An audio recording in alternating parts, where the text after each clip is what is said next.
Petroleum मसनूआत की कीमतें D regulate होने से क्या होगा? वजीर आजम का अहम इकदाम, क्या आवाम को बड़ा रिलीफ मिल सकता है?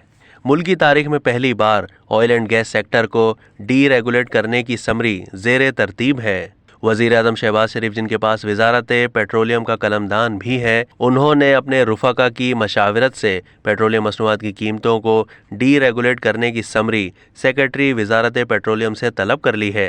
इम्कानी तौर पर मुकम्मल डी रेगुलेशन के बाद यूरोप की तरह पाकिस्तान में पेट्रोलियम मसनूआत की कीमतों को डी रेगुलराइज करने का फैसला काबीना से वजीर आजम मंजूरी लेंगे। पेट्रोलियम मसनूआत की कीमतों को डी रेगुलेट 24 घंटे या हफ्ते भर के लिए किया जाएगा। 15 अगस्त को पेट्रोलियम मसनूआत की कीमतों में इंटरनेशनल क्रूड ऑयल की मुनासबत से रद्दो बदल किया जाएगा। वज़ीर आज़म शहबाज शरीफ ओगरा और वजारत पेट्रोलियम के अहदेदारों के साथ कमो बेश रोज़ाना मुलाकातें कर रहे हैं ताकि आवाम पर पेट्रोल, डीज़ल, मिट्टी का तेल, हाई स्पीड डीज़ल वगैरह की कीमतों का बोझ डालने का सिलसिला ख़त्म हो। आलमी मंडी में जो कीमत कम या ज़्यादा होगी, उसी तनासुब से पाकिस्तान में सार्फिन को पेट्रोल और डीज़ल मिला करेगा।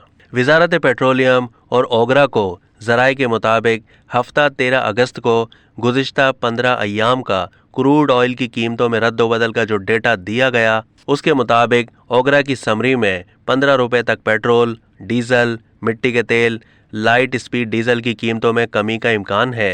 बैनुल-अक़वामी मार्केट में अमेरिका का वेस्टर्न टेक्सास इनिशिएटिव की कीमत $88 से बढ़कर $91 तक चली गई है, जबकि ओपेक के 22 से ज़ायद मुल्कों के क्रूड ऑयल की कीमत $95 तक ऊपर गई है। यूरोपीय ब्रांड की कीमत बढ़कर $96 फी बैरल तक चली गई है। वज़ीर आज़म ने वजारत पेट्रोलियम और ओगरा को हिदायत की है कि हमने पेट्रोल और डीज़ल की कीमतों में उस वक्त इजाफा किया था जब इंटरनेशनल मार्केट में क्रूड की कीमत $105 फी बैरल थी। 15 दिन की औसत के मुताबिक $95 फी बैरल है। इसलिए सार्फिन को आलमी मंडी में तेज़ी का बोझ हम मुंतकिल नहीं करेंगे। अब तक के लिए इतना ही। मज़ीद मालूमात के लिए डेली जंग के यूट्यूब चैनल को सब्सक्राइब कीजिए और फेसबुक के पेज को भी लाइक कीजिए।